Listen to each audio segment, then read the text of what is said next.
They say there's a garbage patch twice the size of Texas. And what I have to say is go ahead.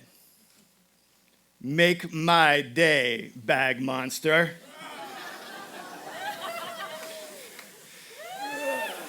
Stop right there. Ping, ping, ping, ping, ping, ping, ping, ping, ping, ping.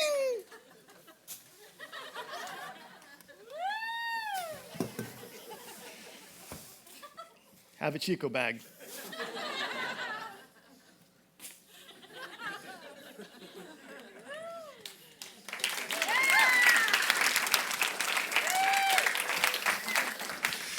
Yeah, he's dead. As a kid, like a lot of kids, I dreamed about exploring the ocean. I dreamed about being a marine biologist. I had my childhood heroes, which were Jacques Cousteau, Evel Knievel, and Dr. J. And when those are your childhood heroes, the obvious conclusion is that you become a sea turtle biologist, which is what I've done. I've been fortunate enough to follow my childhood passion, my dream, and track turtles around the world. I'm kind of a turtle geek, I guess you would say. I see turtles where sometimes they aren't really there. Some of you actually look a little turtley today. This is a turtle that was there just for a split second and is gone. Never, ever coming back. But to me, that's a sea turtle. I told you I'm a turtle geek. I love turtles, and I spend my time in my career following turtles and working to save them around the world, our beautiful ocean planet. Back in 1996, however, I tracked the first animal ever across an ocean. This was a turtle, a loggerhead turtle, in Baja California, Mexico. We named her Adelita after the daughter of the fisherman that helped us put the transmitter on her, and she swam off into the distance. And we were really excited to see where she would go. Lo and behold, she took off like a shot and swam 12,000 kilometers across the Pacific Ocean. Now, this was 1996. Nobody had ever tracked an animal across an ocean before. Amazing thing. Took her 368 days to reach Japan. We shared her track on the internet with people all over the world.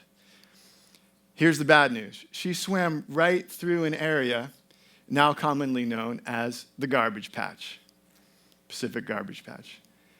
I learned about the garbage patch in 1996 while Adelita was swimming through it, and I worried about her every single day.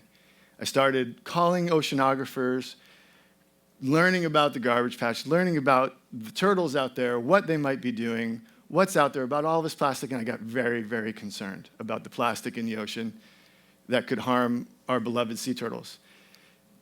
It got worse. I've traveled the world to sea turtle nesting beaches, and sometimes on those beaches what we find are piles of plastic. The turtles literally have to claw their way through the plastic to get to the sand. They have to climb over the plastic to get to the places where they're nesting. And once the baby turtles are born, if they can get up through the sand, avoiding the plastic in the sand, out into the ocean, they're very lucky.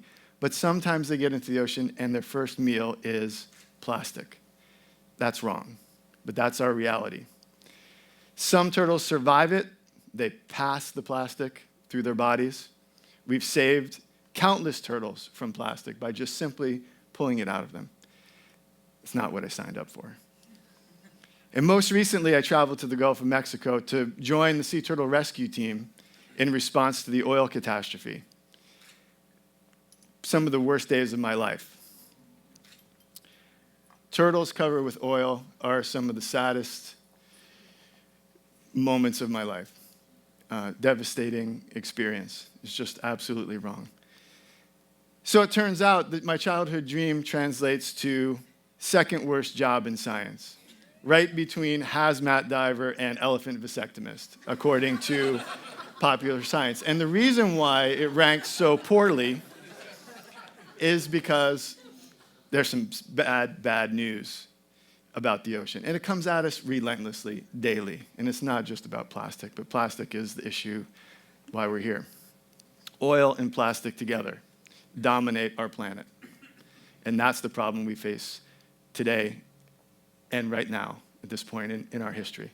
We consume and consume and consume, and we ship things back and forth across oceans and across our country. A lot of that stuff is plastic. A lot of the things we drink are inside plastic bottles. We use plastic bottles all the time. We've heard about that today. We ship plastic bottled water across the ocean, and we ship it back to be recycled on the other side of the ocean. It's kind of insanity. All of this plastic still exists, by and large, on our little blue planet. And if we keep going in this way, you can see where we're headed. Exponential growth of plastic, which is the dream of the industry. It's not going well.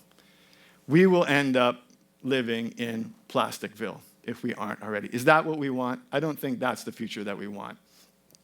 This is a moment of opportunity. The opportunities facing us right now around this issue are enormous and, frankly, exciting and invigorating if we choose to take them.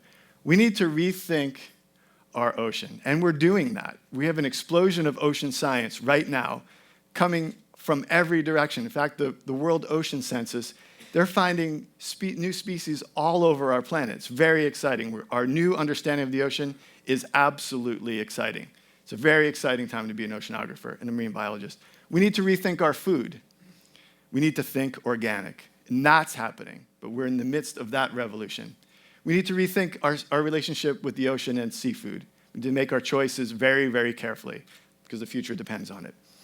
We obviously need to rethink energy and explore all of the options, including wind, solar, and perhaps ocean energy.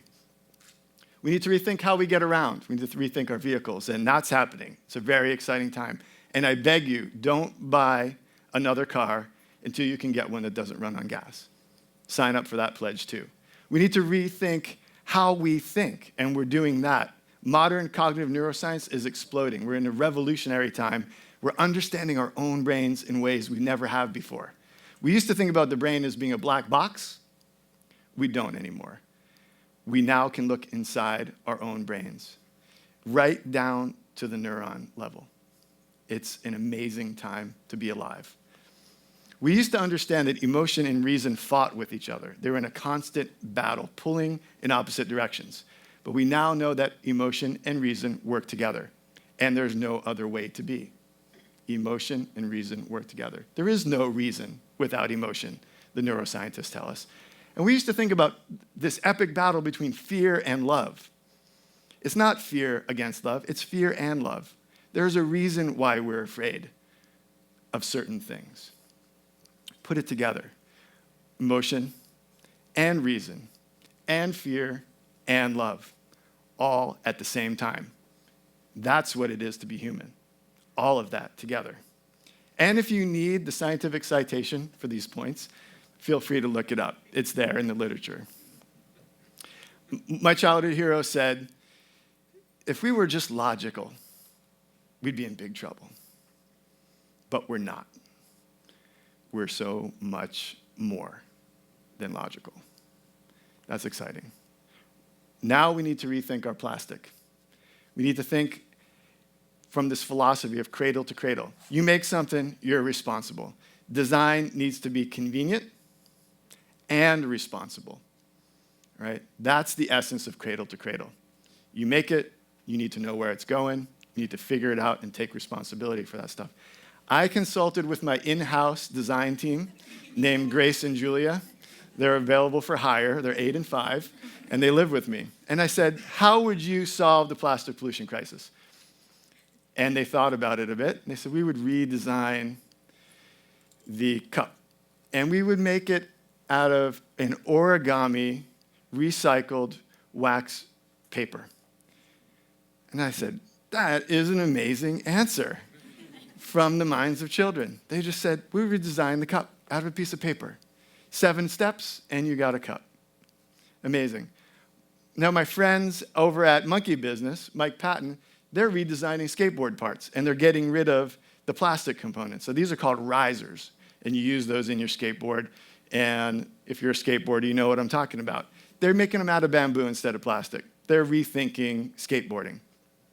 Now, if you go into the supermarket, you find in every single aisle, mostly what they're selling is liquid wrapped in plastic.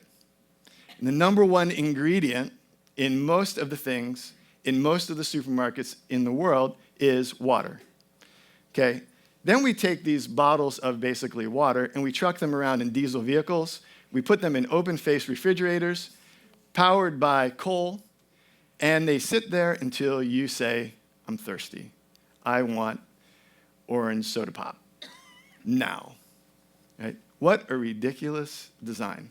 Absolutely ridiculous. You know why? One of the reasons is, at least in the US, water is one of the best distributed substances we have. You're never more than 10 steps from a water tap for almost your whole life. Think about that as you go through the day. Water is never far away. So we need to rethink our drinks. And what does that mean?